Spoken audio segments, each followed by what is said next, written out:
বিসমিল্লাহির রহমানির রহিম। শিশু স্বাস্থ্য চ্যানেলের সুপ্রিয় দর্শক, আমি প্রফেসর ডাক্তার ইমদাদুল হক বরাবরের মতো অনেক অনেক শুভেচ্ছা, অভিনন্দন এবং সালাম জানাচ্ছি। আসসালামু আলাইকুম রহমতুল্লাহি ওয়া বারাকাতুহু। আজকের ভিডিওটা একটু মিক্সিং হবে, কিছুটা admixture of feeding and development, দুটা নিয়ে কিছু কথা বলবো। অর্থাৎ শিশুদের খাবার এবং তার সাথে শিশুদের ডেভেলপমেন্ট, বাড়ন নিয়ে কিছু কথা বলবো।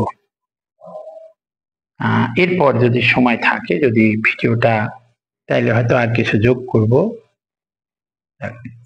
শিশুদের খাবার নিয়ে অনেক অনেক কথা বলা হয়ে গেছে, কিন্তু তবু মনে হচ্ছে যেন আরো কিছু ফাঁক থেকে যাচ্ছে, আরো কিছু কথা থেকে যাচ্ছে। তাই আরো কিছু বলতে ইচ্ছা করছে, কারণ প্রতিদিনই প্র্যাকটিসে নতুন নতুন প্রবলেম উঠে আসছে। মায়েদের কাছ থেকে, প্যারেন্টসদের কাছ থেকে নতুন নতুন প্রবলেম উঠে আসছে। আর এই প্রবলেমগুলা নিয়েই তো আলোচনা করলে হয়তো কিছু না কিছু উপকৃত আমার দর্শকরা হবেন, এই ভরসাতেই আমরা কথাগুলা বলবো। এবং আমি শিশু স্বাস্থ্য চ্যানেলের পক্ষ থেকে আপনাদেরকে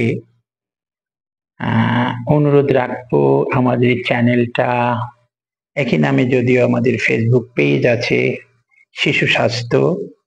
আমি স্পেলিংটা আগে বলে দিচ্ছি, SHISHUSWASTHO।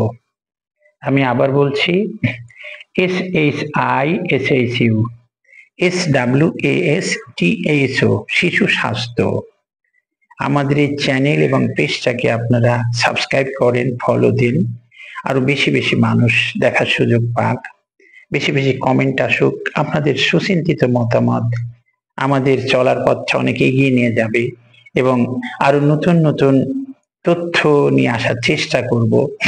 আপনাদের মতামত আমরা চাই, আপনাদের গঠনমূলক মতামত দিয়েই তো আমাদের এই চ্যানেলটা একদিন এস্টাবলিশ হবে, এই ভরসা রাখছি। যাক, আজকে একটা বাচ্চা দেখলাম, তার বয়স 5 বছর পার হয়ে গেছে সম্ভবত, ওজন শুধুমাত্র 12 কেজি। অন অ্যান এভারেজ একটা বাচ্চা অনেক সময় দেখা যাচ্ছে সেটি 2 বছরে 12 কেজি ওজন হয়ে যায়, 2 বছরে 12 কেজি ওজন হয়ে যায়, কিন্তু তার 5 বছর পার হয়ে গেছে, 12 কেজি ওজন। জিজ্ঞাসা করলাম, মা নিয়ে আসছে বাবুটাকে। মায়ের কথা হলো, বাবু আমার কাছে থাকে না, তার নানির কাছে থাকে। তো নানির কাছেই মানুষ, বিকজ আমার আর একটা বাচ্চা আছে, আমি ওকে সময় দিতে পারি না, সে নানির কাছে মানুষ হয়।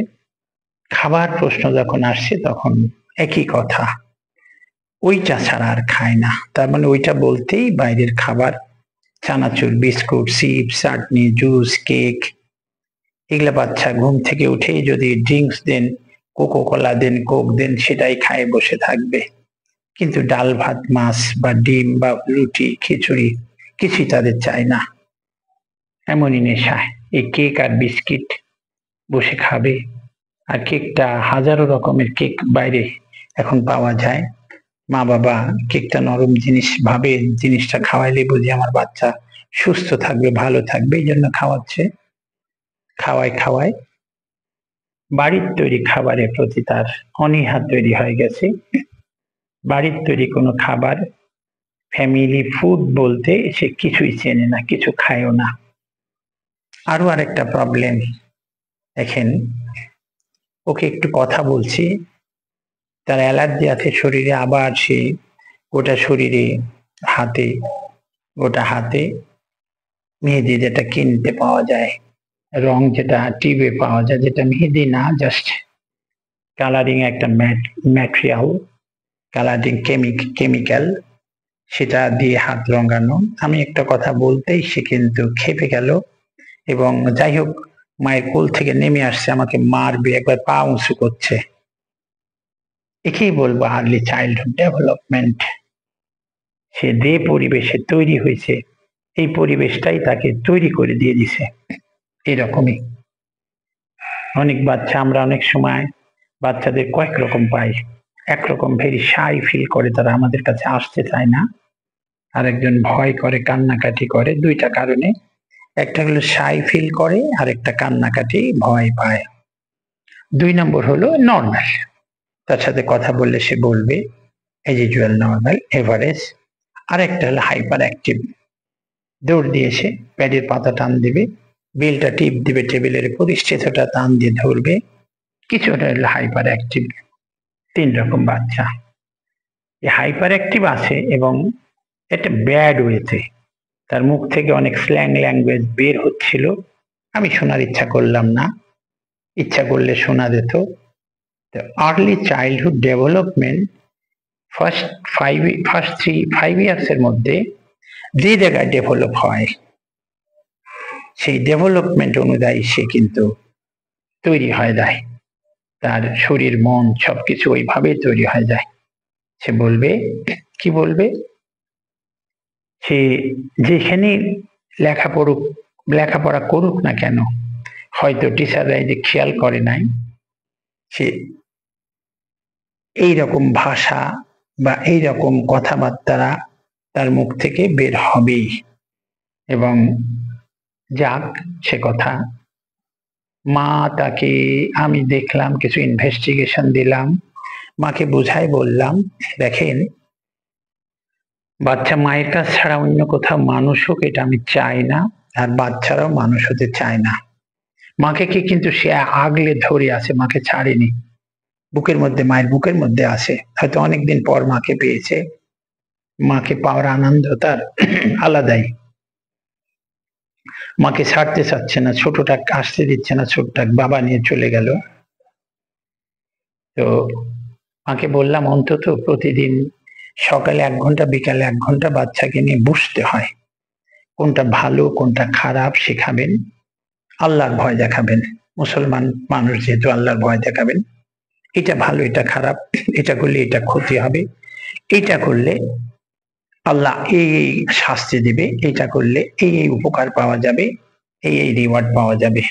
যদি বলা যায়, মাশাআল্লাহ, সে বাচ্চাটা ভালো থাকতে বাধ্য এবং সে শিখে যাবে সমাজে কিভাবে চলতে হয়, কার সাথে কিভাবে কথা বলতে হয়, তার বন্ধুদের সাথে কি ব্যবহার করবে, ছোটদের সাথে কি ব্যবহার করবে, বড়দের সাথে কি ব্যবহার করবে, সব শিখাই দিলে সে কিন্তু শিখে যাবে, কারণ তাদের ব্রেন ক্যাচ করার জন্য বসে আছে। আমরা ভালোটা যদি শিখাই, ভালো করবে সে। দেখেন, মাত্র 1টা ঘন্টার ব্যবধানে মা তার বাচ্চাকে নিয়ে যায়, ইনভেস্টিগেশন করাইছে এবং বাকি টাইমটা মা তাকে বুঝাইছে, অনেক কথা বলছে নিশ্চয়। আসার পরে ইনভেস্টিগেশন যখন আসলো, যখন বাচ্চাকে নিয়ে মা আবার ঢুকলো আমার ঘরে, একেবারে পরিবর্তন, পুরা পরিবর্তন। আমি ওকে জিজ্ঞেস করলাম, ওর নাম ধরে বললাম, নামটা মনে হচ্ছে না, তুমি আমাকে মারবা না? কয় না তো, আমি মারবো না। আমি কেন? তুমি যে লাঠি আনতে গেলে আমাকে মারার জন্য? না, আমি মারবো না। দেখেন, এই সময়টা মা তাকে বোঝাতে সক্ষম হয়েছে যে এটা খারাপ, এটা করা যাবে না, এটা করলে খারাপ বলবে, এটা খারাপ হবে। সে বুঝতে পারছে, মায়ের কথা পুরাটা ক্যাচ করছে সে, এবং মায়ের কথাই সে শিখে গেছে। 1 ঘন্টার মধ্যেই সে সব কিছু শিখে গেছে। আর তাদেরকে আমরা কেন শিখাবো না? আর্লি চাইল্ডহুড ডেভেলপমেন্ট এমনই একটা জিনিস, সে কিন্তু যে পরিবেশে মানুষ হবে, পরিবেশে মানুষ হইলেই সেই পরিবেশ তাকে তৈরি করে নিয়ে নিবে। এবং একজন চোর হচ্ছে, ডাকাত হচ্ছে, পকেটমার হচ্ছে, ছিনতাইকারী হচ্ছে, মিথ্যার আশ্রয় নিচ্ছে, সারাটা দিন মিথ্যা কথা বলছে, ফাঁকি মারছে, ঠকবাজি করছে, ওই পরিবেশে সে মানুষ হয়।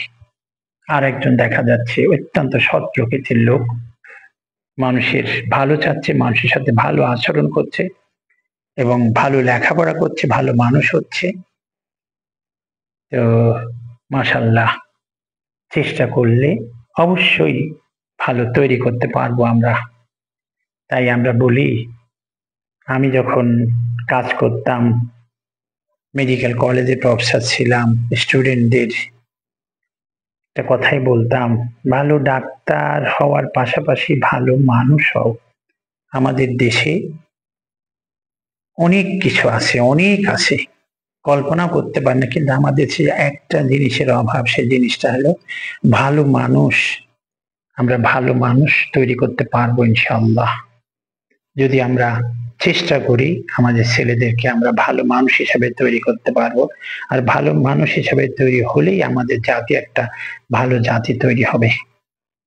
এই ভরসা রেখে সবার কাছে আজকের মতো বিদায় নিচ্ছি। পরবর্তীতে আবার কোনো ভিডিও নিয়ে দেখা হবে ইনশাআল্লাহ। সে পর্যন্ত আপনারা ভালো থাকবেন, সুস্থ থাকবেন। আল্লাহ হাফেজ।